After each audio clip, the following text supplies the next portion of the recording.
तो यहाँ पे अपन जो स्टार्ट कर रहे हैं ना भाई, वो स्टार्ट कर रहे हैं अब सम से रिलेटेड हमारी पिक्चर। भाई टर्म से रिलेटेड तो कहानी हम देख चुके हैं, अब सम से रिलेटेड कहानी में क्या है। सबसे पहले यहाँ पे एपी की एन टर्म्स का सम, उससे रिलेटेड बात करेंगे। Sum of n terms of n AP.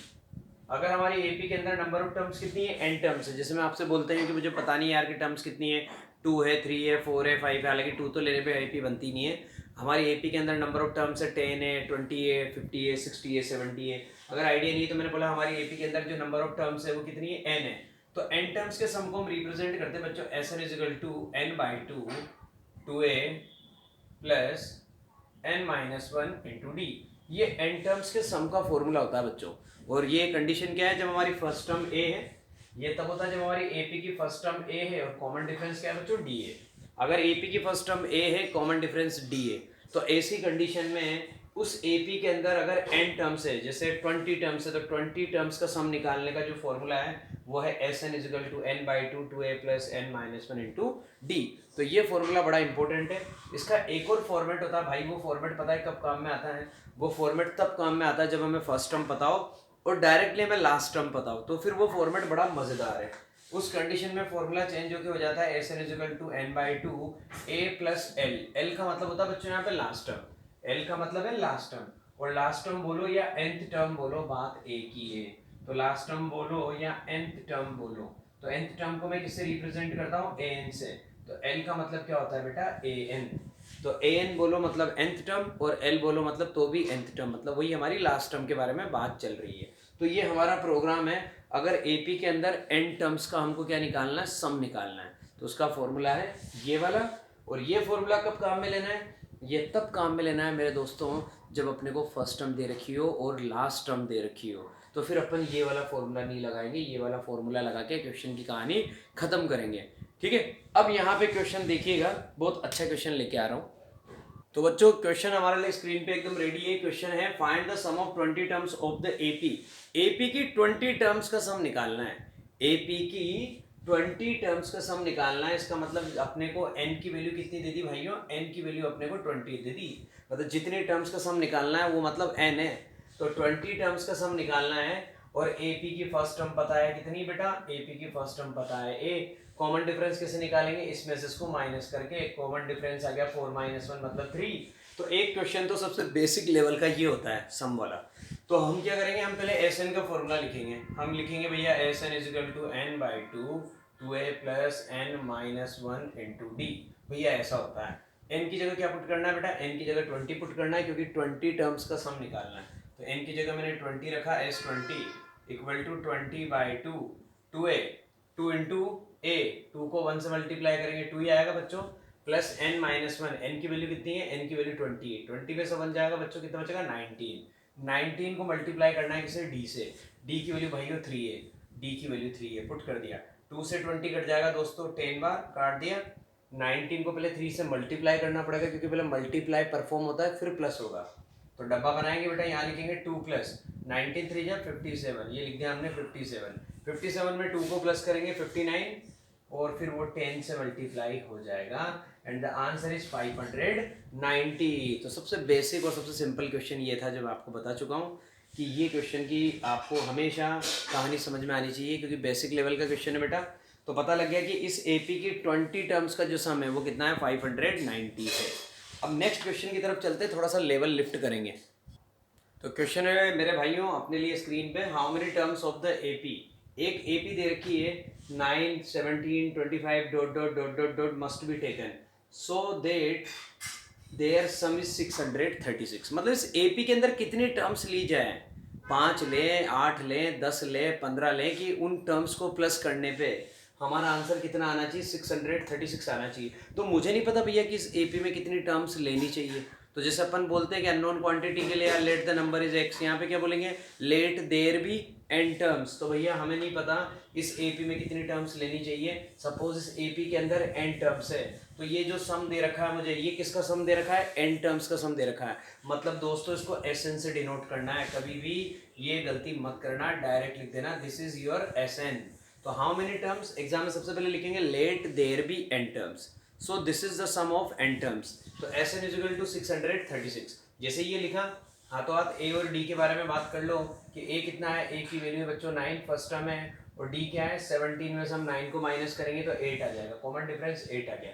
अब क्या करना है, एस एन पता है तो एस एन का फॉर्मूला टिका दो। एस एन का फॉर्मूला क्या होता है भाइयों, S N is equal to N by two, two A plus N minus one into D, और हमें इसकी वैल्यू पता है कितनी, 636। अब बेटा एन तो निकालना है तो एन तो एन ही रहेगा, N by two, two A, two को ए से मल्टीप्लाई करना है, ए की वैल्यू 9 है, 9 टू जा 18 plus N minus one, N नहीं पता, एन ही तो निकालना है, N minus one, D, D कितना भाइयों 8 है, मल्टीप्लाई कर दिया इक्वल टू 636। अब देखिएगा बेटा एन बाई टू चलने दो, एन बाई टू पहले डब्बा सोल्व करेंगे। तो 18 को ऐसे कैसे लिखा, ब्रैकेट के बाहर है, मल्टीप्लाई हो जाएगा 8n माइनस 8, लिख दिया 8n माइनस 8 इक्वल टू 636, ये लिखा हमने यहाँ की कहानी। अब इसके बाद यहाँ से इधर देखिएगा बेटा, ये लिखा मैंने n बाई टू, ये लिखा भैया मैंने n बाई टू, ये मेरा मैंने ब्रैकेट बनाया, 18 में से 8 जाएगा 10 बचेगा, और 10 में किसको प्लस करना है 8n को, तो हम लिखेंगे 8n प्लस 10, ये लिख दिया 8n प्लस 10 और इक्वल टू 636, इक्वल टू 636। अब क्या होगा भाई, ये 2 जो है ये डिनोमिनेटर में, ये उधर जाके क्या हो जाएगा, मल्टीप्लाई हो जाएगा, और n जो है वो 8n प्लस 10 से मल्टीप्लाई हो जाएगा, तो हम लिखेंगे n multiply by 8n plus 10, n multiply by 8n plus 10 equal to 636 multiply by 2, तो 636 को 2 से मल्टीप्लाई करेंगे, 6 टू 12, 2 1 के लिए, 3 टू 6, 6 और 1 7, और भैया 6 टू 12, 1272, 1272 ये आया, क्योंकि 2 यहाँ डिनोमिनेटर में उधर जाके मल्टीप्लाई हो जाएगा। ठीक है भाई, उसके बाद n को मल्टीप्लाई करेंगे बेटा इस डब्बे से, 8n को n से मल्टीप्लाई करेंगे 8n स्क्वायर, ये अब इससे मल्टीप्लाई होगा, 8n square plus 10n equal to 1272, लिख दिया भाई। 1272 को इधर ट्रांसपोज कर देते हैं, 8n square plus 10n minus 1272 equal to 0। तो बेटा मैंने इधर ये टर्म को ट्रांसपोज किया, माइनस की हो गई, उसके बाद बेटा ये एक मेरे पास क्वाड्रेटिक बन चुकी है, तो बेटा ये हमारा चैप्टर नंबर 4 जो है ना उसका यूज़ आने वाला है। अब तो एपी में क्वाड्रेटिक का भी यूज़ आता है, इसलिए मैंने ये क्वेश्चन लिया आपके लिए कि एपी में क्वाड्रेटिक का यूज़ किस तरह से आने वाला है। तो ये एन में एक क्वाड्रेटिक बन चुकी है, तो पहले तो हम इस क्वाड्रेटिक को रिड्यूस करेंगे, क्योंकि यहाँ पे कॉमन आ रहा है बेटा, ये देखिए ये भी 2 से डिविजिबल है, ये भी 2 से और ये भी 2 से, तो जैसे हम इसमें 2 कॉमन लेंगे आंसर आ जाएगा 4n square plus 5n minus 4n square plus 5n minus 636, वापस वही हो गया इक्वल टू 0। अब बेटा ये जो 2 है ये 0 के अपोन में चला जाएगा, तो इस 2 की तो ज़िंदगी खराब हो जाएगी, और ये जो आपको दिख रहा है ना बेटा क्या 4n square plus 5n minus 36, यही मेरे पास रह जाएगा, बस इसी पे मुझे फोकस करना है, और यही मेरा क्वाड्रेटिक बन चुका है, इसी को मुझे सॉल्व करना है।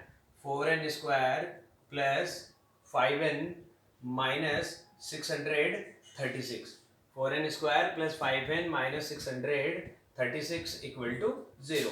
तो बेटा ये मेरे पास एक क्वाड्रेटिक बन चुकी है, और इस क्वाड्रेटिक को मुझे सॉल्व करना है, तो मेरे पास यहाँ पे कहानी आई है 4n square plus 5n minus 636 equal to 0।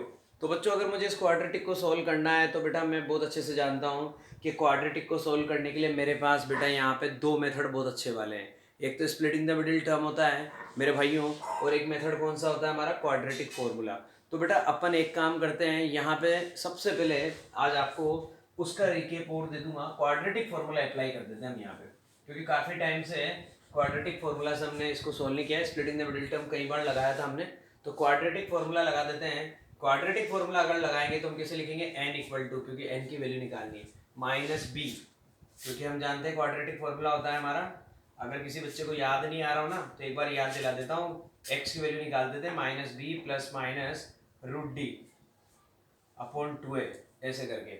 तो बेटा यहाँ पे b जो है ना वो n का कोफिशिएंट है, और यहाँ पे बातें किस में चल रही बेटा, n में चल रही, तो x की जगह क्या रखेंगे, n रखेंगे, n इक्वल टू, ठीक है। तो यहाँ पे वैल्यू पुट करना स्टार्ट करते हैं, n equal to minus b मतलब minus 5 plus minus root D, D क्या आएगा हमारा वही B square minus 4ac, calculate करके आ जाते हैं, B square minus 4ac D होता है, तो डी निकालना है, 5 का स्क्वायर 25, 5 का स्क्वायर कर दिया 25, कर दिया बिल्कुल। -4 AC, -4 इंटू ए कितना है बच्चों, ए 4 है, क्योंकि जो n स्क्वायर का कोफिशिएंट है वो a है, और c कितना है -636, तो मल्टीप्लाई में आ जाएगा माइनस का 636, ये लिख दिया भैया।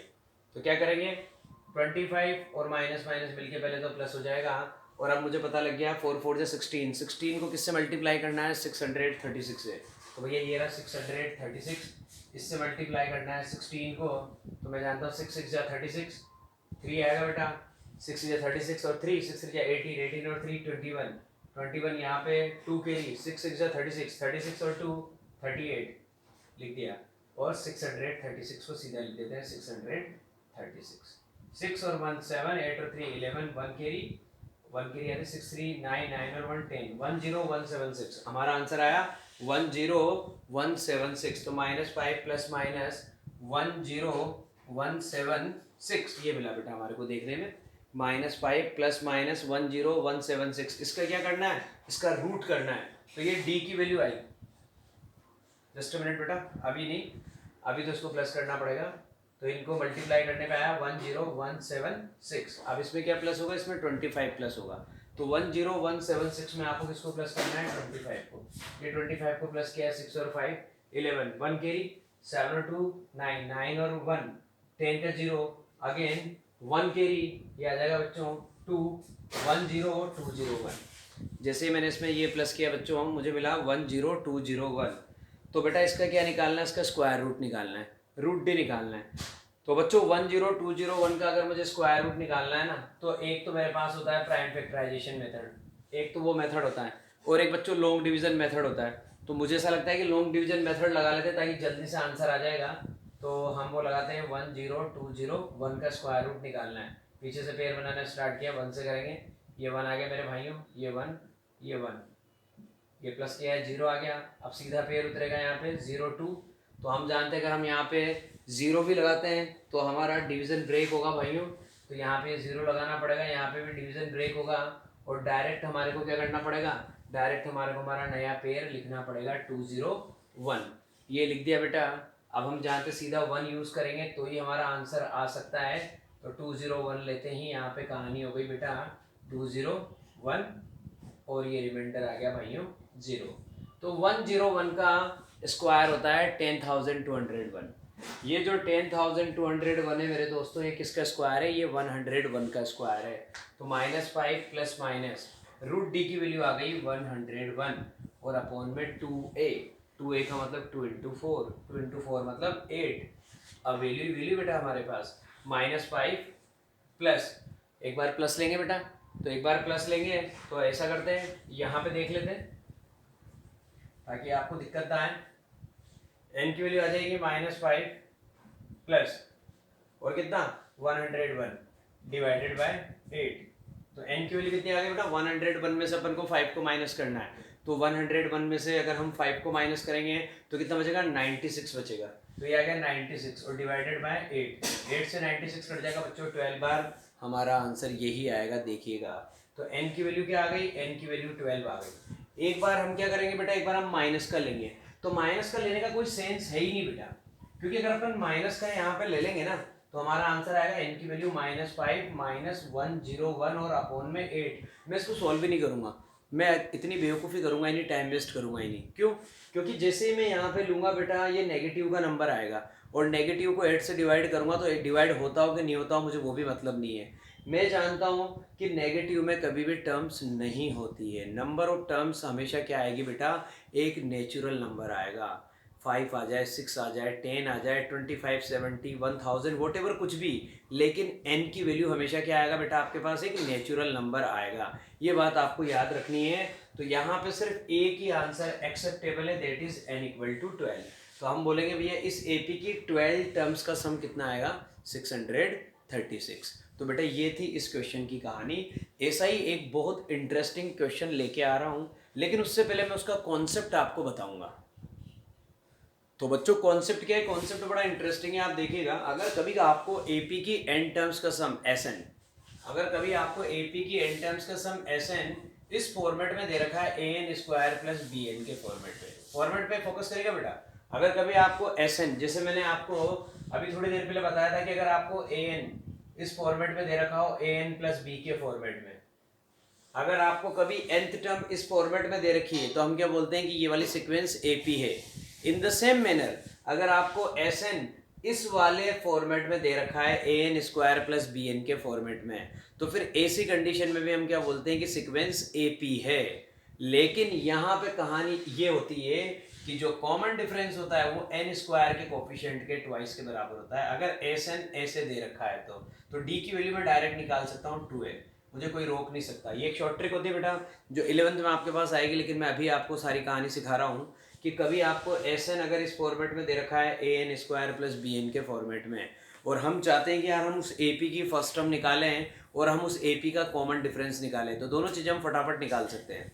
पहली बात तो ये ए पी है और इस ए पी का कॉमन डिफरेंस होगा एन स्क्वायर के कोफिशिएंट का twice, D equal to 2a। एक एग्जाम्पल भी मैं भी आपको दूंगा और फर्स्ट टर्म निकालने के लिए एन की जगह 1 पुट करेंगे। जैसे एग्जाम में आपके पास क्वेश्चन आया था बच्चों, आपको एग्जाम में क्वेश्चन दिया गया था कि एस एन आपको दे रखा है 5n square plus 3n। Question की तरह काम करेंगे। आपको एग्जाम में क्वेश्चन आया था कि एस एन आपको दे रखा है 5n स्क्वायर प्लस 3n और आपको क्या निकालना था, आपको nth टर्म निकालनी थी। Find nth term. देखिएगा बड़ा कमाल का क्वेश्चन है। एस एन दे रखा है, ए एन निकालना है, एस एन दे रखा है और ए एन निकालना है। तो एस एन इस फॉर्मेट में दे रखा है, मुझे nth टर्म निकालनी है। तो भैया मैं सबसे पहले पता है क्या करूँगा, nth टर्म निकालनी है ना, तो मेरा तो एक काम होता है कि मैं a निकाल लूँ, मतलब फर्स्ट टर्म निकाल लूँ और कॉमन डिफरेंस निकाल लूँ। तो कॉमन डिफरेंस क्या होता है, एन स्क्वायर के कोफिशिएंट का ट्वाइस। एन स्क्वायर का कोफिशिएंट क्या है बच्चों, यहाँ पे 5 का ट्वाइस करेंगे तो डी की वैल्यू तो आ गई मेरे दोस्तों 10। ये लो अपने ट्रिक से पहले ये काम खत्म हुआ, कॉमन डिफरेंस तो आ गया 10। फर्स्ट टर्म कैसे निकालेंगे, एन की जगह 1 रख देंगे। एन की जगह जैसे ही हम 1 रखेंगे तो फर्स्ट टर्म मिल जाएगी a इक्वल टू, एन की जगह 1 रखेंगे, 5 को 1 से करेंगे 5 प्लस एन की जगह 1 रखेंगे 5 प्लस 3 8। तो जैसे ही हमने क्या किया बेटा, एन की जगह 1 रखा तो हमें पता लग गया कि जो फर्स्ट टर्म है वो 8 है और जो कॉमन डिफरेंस है वो 10 है। अब तो बेटा कुछ भी पूछो, जब हमें फर्स्ट टर्म पता लग गई, कॉमन डिफरेंस पता लग गया, तो कोई रोक थोड़ी सकता है। nth टर्म निकालनी है, nth टर्म मतलब a n, और a n का फॉर्मूला होता है a plus N minus 1 into D. तो a n की वैल्यू आ जाएगी, a कितना है बच्चों, a है 8 plus N minus 1 into D. D कितना है दोस्तों, डी है हमारे पास 10। करते हैं मल्टीप्लाई, 8 प्लस 10n माइनस 10। अब मैं जानता हूँ 8 में से 10 जाएगा, माइनस का 2 बचेगा, लेकिन ये 10n अपनी जगह ऐसा कैसा ही है, तो आंसर आ जाएगा nth term an equal to 10n minus 2। ये मेरा आंसर आ गया दोस्तों 10n माइनस 2। ये हो गई हमारी कहानी खत्म। तो ये इस कॉन्सेप्ट पे ये एक क्वेश्चन एग्जाम में कई बार आता है बच्चों। तो इसको करने का एक तरीका है जो बहुत लेंथी है, वो मेरी नज़र में बिल्कुल घटिया है। हम इस वाले कॉन्सेप्ट को, इस वाली अप्रोच को फॉलो करेंगे कि भैया एस एन ये दे रखा है तो डी ये होता है और फर्स्ट टर्म निकालनी है तो इनकी जगह 1 रख देंगे। इस तरह से काम करेंगे बच्चों। अब एक नया क्वेश्चन लेते हैं, उस पर फोकस करेंगे। अब देखिए बेटा, हमारे पास स्क्रीन पे क्वेश्चन आ चुका है और बहुत ही प्यारा क्वेश्चन है बेटा, बोर्ड के एग्जाम में आया हुआ क्वेश्चन है, बहुत अच्छा क्वेश्चन है। ये सरकारी किताब में नहीं है लेकिन आपको समझना पड़ेगा। क्वेश्चन है, if the ratio of the 11th term मतलब A11, जैसे 7th टर्म मतलब क्या होता है A7, 11th टर्म का रेशियो दे रखा है किसके साथ बच्चों, 18th टर्म के साथ 2:3। और पूछा जा रहा है कि find the ratio of the sum of first 5 terms to the sum of first 10 terms. Starting की 5 टर्म्स के सम का, स्टार्टिंग की 5 टर्म्स के सम को हम क्या बोलते हैं, S5। S5 का हमको क्या निकालना है बच्चों, रेशियो निकालना है किसके साथ, स्टार्टिंग की 10 टर्म्स के साथ। तो हमको निकालना है S5 रेशियो S10। इसका मतलब हमें S5 upon S10 find out करना है। तो भैया ये तो फाइंड आउट करेंगे, इसके पहले दे क्या रखा है, इसके पहले दे ये रखा है कि 11th टर्म का रेशियो दे रखा है 18th टर्म के साथ। तो 11th टर्म का मतलब क्या होता है बच्चों, A11, उसका रेशियो दे रखा है किसके साथ, 18th टर्म के साथ। रेशियो का मतलब होता है बच्चों डिवाइड करना, जैसे 11th टर्म का 18th टर्म के साथ, तो 11th टर्म को अपन ने क्या बोला, A11 डिवाइडेड बाय A18, ये अपने को दे रखा है। तो भैया हम बहुत अच्छे से जानते हैं कि A11 का मतलब क्या होता है, A11 का मतलब होता है A प्लस 10D, क्योंकि 11th टर्म को हम क्या बोलते हैं, A प्लस 10D। तो A प्लस 10D का मुझे रेशियो दे रखा है किसके साथ, 18th टर्म के साथ। और 18th टर्म को मैं क्या बोलूँगा, A प्लस 17D। तो मुझे इसका रेशियो इसके साथ कितना दे रखा है, 2:3। इसका मतलब इसकी जो वैल्यू है वो मुझे दे रखी है 2/3, क्योंकि रेशियो का मतलब होता है दोस्तों डिवाइड करना। तो A plus 10d upon a plus 17d equal to 2/3। क्या करना है बेटा, जब मेरे पास इस तरह की सिचुएशन होती है तो मैं क्रॉस मल्टीप्लाई कर देता हूँ। तो 3 को मल्टीप्लाई कर दूंगा a से 3a और 10 से करूँगा 30d इक्वल टू इधर यहाँ 2 से करूँगा 2a प्लस 17 2 जा 34d। कमाल की बात ये इधर 3a उधर 2a, इधर आएगा तो 3a में से 2a जाएगा तो a बचेगा, इधर 30d उधर जाएगा 34 में से माइनस होगा तो 4 बचेगा। तो a की वैल्यू आ गई मेरे दोस्तों 4d। a की वैल्यू मेरे पास आ चुकी है 4d। इसका बड़ा इंपॉर्टेंट यूज आने वाला है। तो a की वैल्यू मुझे मिल चुकी है बच्चों 4d और मुझे निकालना है S5 अपॉन S10। तो अब आप देखिएगा बेटा, आपको निकालना है S5 अपॉन S10 और a की वैल्यू आपको मिल चुकी है 4d। तो S5 अपॉन S10 अगर मुझे निकालना है तो S5 का मतलब क्या होगा, 5 टर्म्स का सम। तो फॉर्मूला मेरा लगाऊंगा वही n/2 मतलब वही 5/2, S5 के लिए वही 5/2, 2a प्लस 5 माइनस 1, 5 माइनस 1 मतलब वही 4, 2a प्लस 4d। ये तो 5 टर्म्स का सम हो गया बच्चों। उसके बाद क्या करना है, डिवाइडेड बाय 10 टर्म्स का सम, तो वही 10/2 n/2, 2a plus 2a plus आपकी बार 10 माइनस 1, 10 माइनस 1 तो वही 90, 2a प्लस 90। तो बेटा मुझे पता लग गया यहाँ पे कहानी क्या आ गई, S5 अपॉन S10 का अगर मुझे रेशियो निकालना है तो आंसर आ चुका है मेरे पास बच्चों कितना, यहाँ आ चुका है 5/2 2a प्लस 5d और 10/2 2a प्लस 90। तो पहले 5/2 को 10/2 से डिवाइड कर लो ताकि काम ही खत्म। और ये अभी जो आपने रिजल्ट यहाँ पे लिया था ये काम आएगा, इसलिए मैं इसको यहाँ पे लिख देता हूँ कि a की वैल्यू कितनी है मेरे पास 4d है। तो बच्चों पहले इसको इससे जिंदगी खराब कर लो, यहाँ लिखा हुआ है 5/2, 5/2 को डिवाइड करना है मेरे दोस्तों किससे, 10/2 से। 5/2 को 10/2 से डिवाइड करना है, क्या लिखेंगे 5/2 डिवाइड को बनाएंगे मल्टीप्लाई में, 2 का हो जाएगा रेसिप्रोकल, 2 ऊपर चला जाएगा 10 नीचे आ जाएगा, 2 से 2 की जिंदगी खराब, 5 से 10 की 2 बार खराब, आंसर आ गया 1/2। तो लिख देते हैं हम यहाँ पे 1/2। पहले तो ये हुआ हमारा प्रोग्राम। और न्यूमरेटर में क्या लिख रहा है बेटा 2a प्लस 4d। क्यों ना ऐसा करें, a की वैल्यू पुट कर देते हैं। a की वैल्यू कितनी है बच्चों 4d, तो a की जगह 4d रखेंगे, 4d को 2 से मल्टीप्लाई करेंगे तो 2 मल्टीप्लाई बाय 4d मतलब 8d।